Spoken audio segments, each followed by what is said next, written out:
আজ আমরা জেনে নেব 10টি মূল্যবান উক্তি যা আপনার চলার পথকে সহজ করবে এবং ভালোভাবে বাঁচতে সহযোগিতা করবে। চলুন জেনে নেই সেই 10টি উক্তি। যে নিজে সতর্কতা অবলম্বন করে না, দেহরক্ষী তাকে বাঁচাতে পারে না। হযরত আলী। যা তুমি নিজে করো না বা করতে পারো না, তা অন্যকে উপদেশ দিও না। হযরত আলী।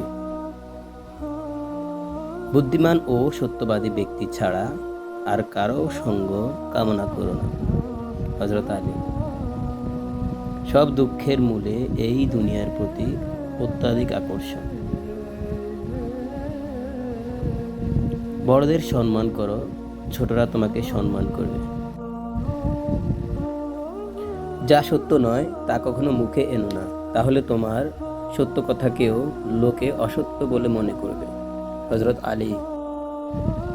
বুদ্ধিমানেরা কোনো কিছু প্রথমে অন্তর দিয়ে অনুভব করে, তারপর সে সম্বন্ধে মন্তব্য করে, আর নির্বোধেরাই প্রথমেই মন্তব্য করে বসে, পরে চিন্তা করে।